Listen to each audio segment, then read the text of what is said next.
I'm Nicole Jones, and you are listening to Mediocre to Masterful. This podcast helps you master your goals, activate your plans, and manifest your purpose. We're in the second week of April, and if you didn't know, this month is considered Financial Literacy Month. I have the pleasure of having Joanna Jane of JB Enterprises grace Mediocre to Masterful to describe more about how to build a relationship with your finances. Now, this is a two-part series, so if you missed last week, make sure you go to part 1 of Getting to the Guap. Enjoy! Let's talk about more specifics, and then, we can share how people can stay in contact with you. Just 3 topics for those who are in debt, for those with a limiting income, and then for those who are seeking investments. For those that are in debt, they are seeking financial freedom. Everybody wants it. Everybody talks about it. How can people begin to eliminate their debt? First, assess. So you have to assess, how did I get here, and be willing to be honest with yourself and honest with the person that you were working with. I tell people there are 2 places or 2 persons that you don't want to lie to. Or number one, let me just say that you can't lie to. Your hairstylist and the person that helps you with your money. Because we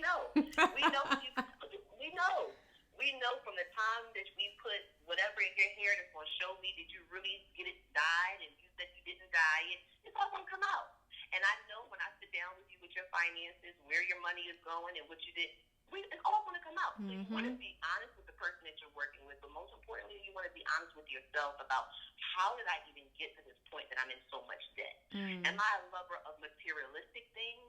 Am I someone that's not focused and I have too many things on my plate that I'm trying to serve, because now it really takes away from me building a stronger foundation? So it takes that being the first part, doing that inventory assessment on, how did I get here? What are some things within myself that caused me to get to this very place? Really checking in on those behaviors. The next thing that you want to do is write it out. Put it on paper or get an Excel spreadsheet. Look, there's all types of templates out there that you can use that will allow you to have an actual column and a budgeted column. So what do I want to spend and what am I actually spending? I want to spend $100 a month on lunch, but I'm actually spending $300 a month on lunch. Because when you do things like that, and now once you've completed that worksheet, you're able to go back and look at where you have the area of most challenge. And if it is, not taking your lunch to work, or if it is going to too many happy hours, or maybe you have too many apps, you would be surprised on those auto renewals how much money you're spending on a bunch of apps on your phone. Oh my gosh, yes. Your MacBooks and, all those things. So you have to be willing to put it on paper. Then you have to look at, what are you willing to do? And there's only 2 things that can happen here. You can be willing to cut back on some expenses or increase your income. Cut back on expenses or increase your income. However, by you doing that, make sure that you are clear about your vision and your purpose for doing that. Because we're making a plan for the money. Because you have to make sure that you're connecting it to someplace. So, for example, I sat down with a young lady maybe a couple weeks ago, and we saw that she was spending between buying lunch just about maybe every day and maybe going out to too many happy hours a month. She was spending $750 in that area. And although she had a pretty nice income, that still necessarily wasn't wise, because she's also an independent contractor, meaning that she has to figure out her taxes and everything for herself, and she didn't have any money for retirement, or she didn't have a plan for retirement. Wow. But you're spending $750 a month on lunch and going to happy hour.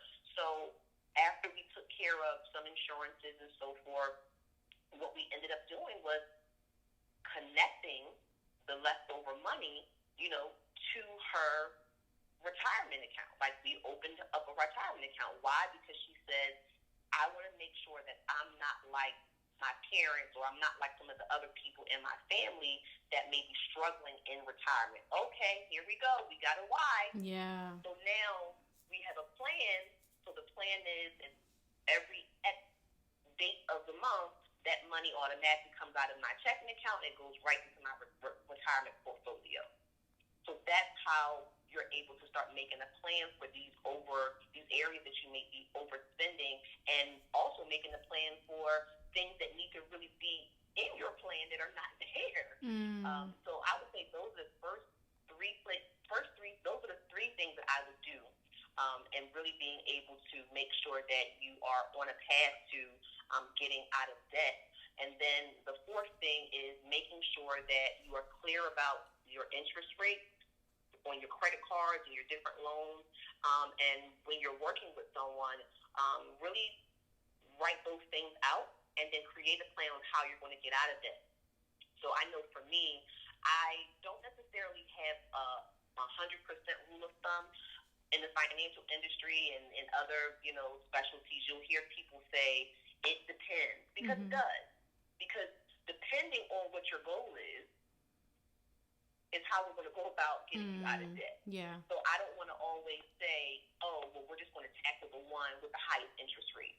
Because the one with the highest interest rate may or may not be the one with the highest balance, may or may not be the one with has more of a limit on there that you can use. It just really depends. But whatever that situation is for you, you have to create a plan to be able to get out of debt based upon your vision, your purpose, and so forth. So once you do that, you'll start to, and then of course you have to apply consistency, because it's not going to be easy in the beginning.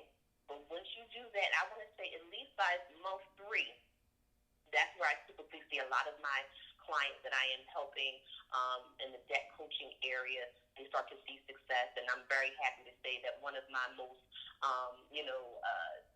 best students, I would say she's a student because she's so awesome. She actually got out of almost $20,000 of debt by working with me for about maybe 14 months.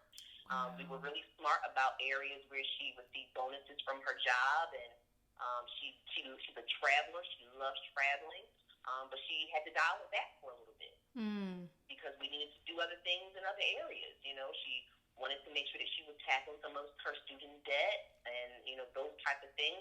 So, okay, are we going to still go on 6 trips a year and try to take care of student loan debt? So we have to be realistic, with these type of things. So I'm very happy about her progress. And so those are a few steps I would say that you can actually start with. And I would also say if you don't come from a family that, taught you financial stewardship, or if you're not in a place where you feel that you can do this by yourself, don't be afraid to reach out to someone and have an accountability partner. Yeah. Maybe you can't necessarily work with an advisor, although I think that a lot of people should. But maybe it might be you and your girlfriend getting together and, being accountability partners for each other. So, that's what I would really, really encourage people to do. That is awesome. And congratulations to her. 20,000 in 14 months or less. That is amazing. Congratulations. And congratulations to you. That just shows how awesome you are and that you are, really walking into your gifts. I was able to pop my collar a little bit. Yes. No, I think that's some great advice. Just be honest with your inventory, because it's when you actually sit down and look at those numbers, it definitely can be a hard pill to swallow. And you're like, man, I'm still adding. I haven't even made it through the month yet. I'm still adding more to the Starbucks category when I look at my inventory. And you truly do have to be honest. Write it out. Figure out what you're going to do. Like, have that plan. And, just have clear understanding of what those interest rates are for those that are in debt. It seems like that some of those same tactics, especially when it comes to remaining consistent, would also be for those who have a limiting income and they're trying to build wealth and begin to build wealth. Yes, I would definitely agree. In the area of debt, each step for me starts off the same way. Assessment. How did we get here? What degree do we have? Again, so it all goes back to the purpose, to the vision, and making sure that we're clear about our why. And then also, let's be honest with ourselves what our definition of wealth is. Because my definition of wealth may be different from yours. And nowadays, because everything is what's on somebody's timeline, we have to be careful that we're not allowing those timelines to infect us, where now we might have unrealistic goals. So where does it come from?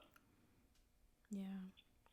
No, that is so is true. your money really limited, or is it that you're allowing somebody else to pose their definition of wealth on you? Again, in the assessment area, right? Now, if you truly feel as though that you are, you have an idea of what wealth looks like to you, and you just don't see it working with the income that you have, what are you willing to do? Are you in an industry that you actually can see yourself working in forever? Is that really your gift? Because again, your gift is what makes room for you. Yeah. I do not look at myself as the best advisor or the best financial coach, out there. What makes room for me is the fact that I have been able to merge my degrees, and I work with my clientele very differently, and that's really what I believe is making room for me, is the skill of counseling and the skill of being able to connect with people. So again, you have to look at what the gifts that you have. So I have a gift of planning, and whether I was doing finance or anything else, there's something about planning I'm very well with. I do very well with. When I was a director for career development at charter school, I planned 300 and 400 person events. Wow. That's what I did. That was career focused. So planning is a gift that I have. A lot of my friends come to me when they're ready to do, different things. They're like, help me with a plan for this. So you have to look at what gifts do you actually have. Yeah. And see how you're able to maybe use them. How are they actually needed in the market?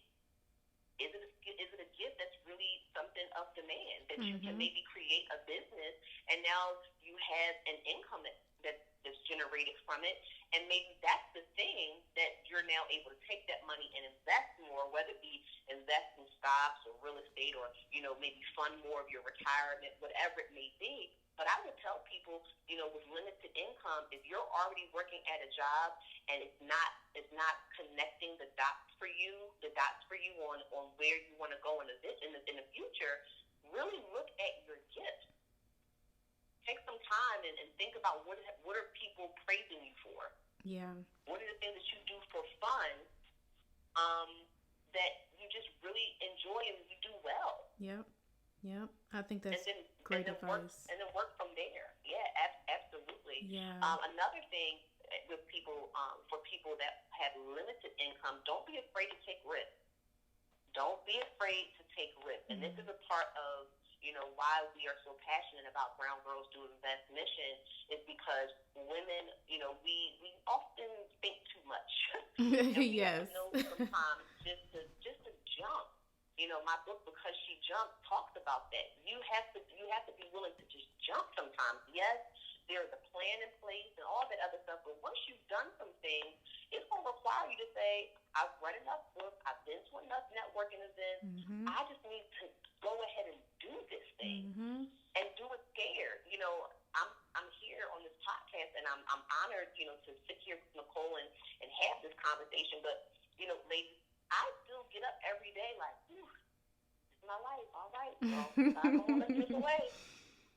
So I get nervous. I don't have it, all figured out. There are things that God downloads in my spirit, and I'm like, I could ask why, but I already know you've already made plans for me, so I'm just going to go ahead and keep moving.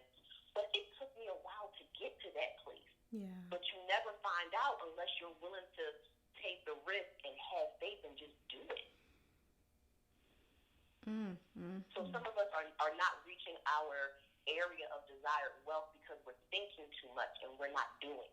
Yeah. We're talking too much and we're not doing. We're on the social media too much, talking about what we're about to do, but you never do it. So I know that some people probably were looking for, a financial calculator answer to that, but that's really what it is. No, that is really what it is, because I mean, if you Mm-hmm. feel like you have a limiting income and you feel like the job is just not going to cut it, there's no more room for growth at your current opportunity, and you have, if you are somebody who wants to be an entrepreneur, you've had a desire and this urge to start something, but you haven't started it, and you've been talking about it for the umpteenth time online. Hopefully this was confirmation for you to go ahead and start that opportunity, walk into your gifts, Mm-hmm. because it's, you have, whether you are struggling financially and you do feel like you have a limiting income, you are holding yourself back from bigger opportunities, more blessings, and for you to actually actively walk into your purpose. um, like what you hear? Be sure to subscribe to our newsletter at mediocre-to-masterful.com for more tips and resources to help you reach your goals. And you can also follow us on Instagram at mediocre-to-masterful. And then finally, for those who are seeking investments, because I want to be sure we, touch on any person within these situations. For those seeking more investments, what's the best outlet? I don't want to say the best, because there are so many opportunities out there. Mm-hmm. For those Yeah. who are currently saving and they just have like a savings account just to save, but they know they should be looking at other outlets for investment opportunities. What would you say to that person? Some of the same, honestly, because there are a lot of investments right now that, as we are in the shift of things, we're in a society that there are multi-level marketing companies that are becoming more known. We have real estate that's really on the rise because of, the gentrification that we're seeing within our Mm-hmm. country right now. We've seen a lot of tax laws change. So for people that are in a position that they feel like they got a couple dollars, they could do some things. You also need to be willing to jump and take some risk and have faith out there, because what you see now are not the things that were there 5 and 10 years ago.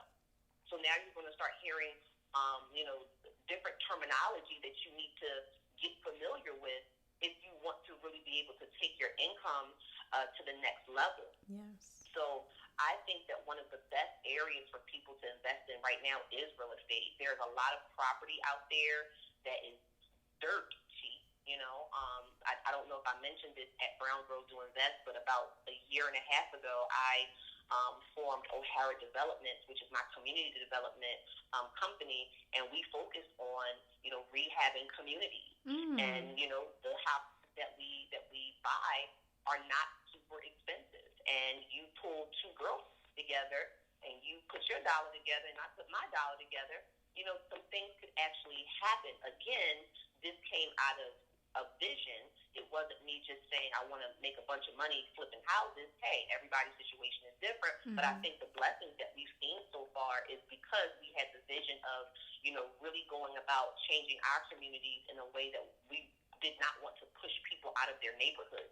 So we go about community development very different. A portion of our profits actually go to the neighboring schools. So we want to make sure that not only are we providing, quality homes, but we are supporting the schools in the area that need to be able to provide a better education for the children that live in those neighborhoods. Wow. And, those schools, need that support. Yeah. Because a lot of the work that's being done are in lower income, impoverished neighborhoods. So I think real estate, you can't go wrong in that area as long as you have the right plan. Make sure that you understand the programs that are out there within your state. You have some research that you definitely need to do. Then you also have like the opportunity zones that you can buy property in. And if you're looking to hold property, if you hold a property, I think it's up to year 2026. And if you decide to sell after that point in time, you don't pay any capital gains tax, and if you purchase property in that area. So I want you to make sure that you are touching base with your tax agent, your financial advisor. With anything that I'm saying here, I'm just sharing information. I am not necessarily, giving advice, but I think that that's one of the areas that people can be able to look in is property. look into some good multi-level marketing companies out there. And sometimes people try to say that this is a pyramid scheme and all these different things. Hey, everybody's system is different. Mm-hmm. But I want you to understand this. In a lot of multi-level marketing companies, depending upon your progress, you get promoted or you are able to qualify for the next level. So a lot of this is based upon your own work and what you do. So you can really control your income in those type of systems. So when you say that it's a pyramid scheme, you have to think about the job that you go to every day. Right. Because I know that there are a lot of people that do a lot of overtime. They do jobs that are not, they do tasks that are not a part of their job description. And no matter how hard they work, somebody else has to determine whether or not they're going to get promoted. Yep. And if you walk into your CEO's office and said, how can I one day have your job? He's going to look at you like you're crazy. Whereas though in the multi-level marketing company, people want you to make more money. Regardless of whether or not they make more, they encourage you to make more money. That we don't see that every day, on a traditional 9-to-5. So again, these are things that we have to start shifting our mindset and being more open to where our country is really going. Yeah. And then the last thing I would say for people that have a few dollars, definitely do a check-in with your gift, because maybe you're a good writer. Maybe you have a skill of art and you design things. Maybe you need to write a book or, come up with a T-shirt line. There's so many things that you can do to maximize, on your skills. But I would say, property is one of them. This is also a time where you can probably see a lot of young people, popping up as, young entrepreneurs. Look at what some of these kids are doing. They are some kids that are making money on YouTube. Yes, they are. It might be a good way for you to consider, let me help this young man or this young lady out. Yeah. Because this is what we see. And guess what, Nicole? Our kids are the best at creating. Why? Because they haven't been slapped in the face of reality yet. Yeah. So their brains are always, their juices are going. Mm-hmm. Think about some of the kids that we've seen on Shark Tank, right? Mm-hmm. They come up with all these cute, funky ideas, and they have billionaires investing into their business. So if you found a young person that you feel, hey, with some extra support here, I can see my dollars actually working for me. You might want to consider that. So I think we just need to be very open-minded when we start talking about how we can build wealth, because the days of just working 3 or 4 jobs are over. Your body can only take but so much wear and tear. And there's only but so much that one person can do. We only birth things by 2 people or more. Right. For a vision to actually come into the light, you have to have someone other than yourself that you can be able to network with and share ideas. And let's not go this way. Let's try it that way. So you have to be willing to step out of me, myself, and I to get it done. Amazing information. What you mentioned as far as like these younger kids out here, like just starting businesses and on Shark Tank and on YouTube, like it seems like a lot more kids are doing this now than what it used to be.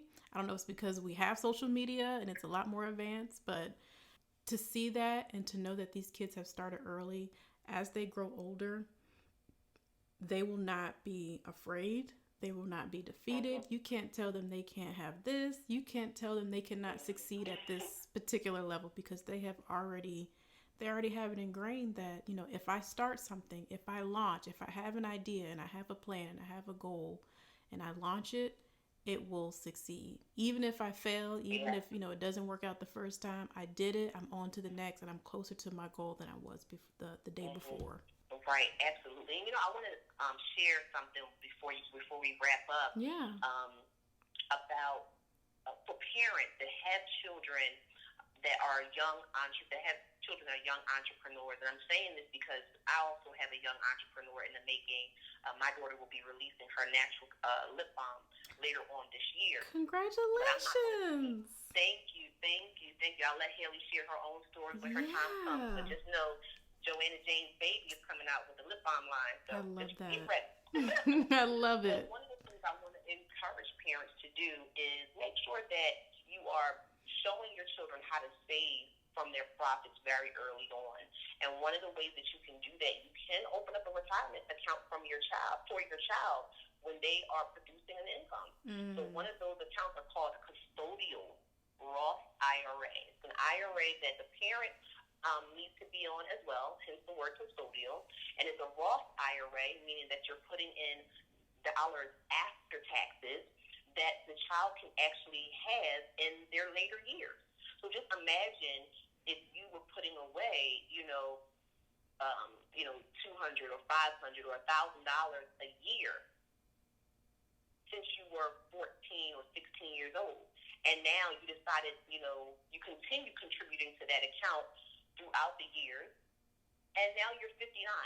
Wow. That can be a very much of a multi-million-dollar account. Oh, yeah. Easily. So that is something that some parents don't know, but I would encourage you to look into that custodial Roth IRA. If you have a young entrepreneur out there, whether they're baking cookies or selling hats or T-shirts at school, they're creating an income. Show them how to be wise with their money from the very beginning, because then once they become an adult, it becomes very much easier. I'm so glad you shared that. I know we were talking about us adults here, and brown girls do invest and everything else, and how we can be better, but we also need to pour into our kids and share this wealth of knowledge as well. Yes. Oh yes, that's awesome. And it being Financial Literacy Month, which is like the icing on the cake. So we want to make sure we share as much knowledge as we can. And Joanna, I think you have given us so much information. And do you have any final words on how people can connect with you? Oh, yes. So as we are in Financial Literacy Month, use this time to gain knowledge. Use this time this month to go to an investment group that you never went to before. Buy that investment book or that budgeting book that you've never read before. Switch it up, what you're doing. Switch it up. And really take the time to invest in your wealth mindset this month. I encourage you to do that. There are a lot of things out here that you can invest in, like I said, from real estate to individual stocks, mutual funds, all types of things that you can invest in. But if you don't have a wealth mindset, those behaviors will be short-lived. So I encourage you to get into some environments that are going to be able to pour into you, strengthen you, connect with some people that you can start sharing some of your dreams with, and really make sure that you do that in an intentional way. Remember, intentional rooms bring intentional results. So you want to make sure that you're taking this time this month to change what you were doing before in your financial behaviors, so you can be able to see a change in your financial results as the months are to come. So that's what I wanted to share with everyone. You can follow me on JB Enterprises on Instagram. That's J_B_Enterprises with an S on Instagram, as well as on Twitter. And you can find me on Facebook as Joanna Jane. Awesome. Well, Joanna, I greatly appreciate you being on today and sharing this information. And I know I took some notes myself, because I need to always improve in my financial wheelhouse. But I appreciate you being here and just sharing all this knowledge. And I know someone was either able to gather some information, whether it's for themselves or now their child, on how to build wealth within the family and have that circulate, and how that, have that remain in the family and pass down to generations. So thank you. Thank you, and thank you for having me. Thank you for attending Brown Girls Do Invest. And I can't leave here without saying, make sure that you follow Brown Girls Do Invest. We have about 4 more cities that we'll be visiting this year. We're already planning for next year. If there's a place that you want us to come to, tag us. Thank you for sharing that information. If you are in the city that Brown Girls Do Invest is heading to next, be sure to check it out. You will not be disappointed. If you can go to one event or all the events, attend, and you will definitely come out with new information, new knowledge, and energized and empowered by all the women in the room. We'll actually be in Chicago. So Chicago, June the 8th is where we'll be next. Awesome. So Windy City, here we come. I know, right? Hopefully it's not too windy in June, but that'd be awesome. But yes, Joanna, thank you again. I appreciate you being on the show, and I'm sure someone will be moved and motivated today after hearing this episode. Thank you so much, Nicole, and I look forward to the next one in the future.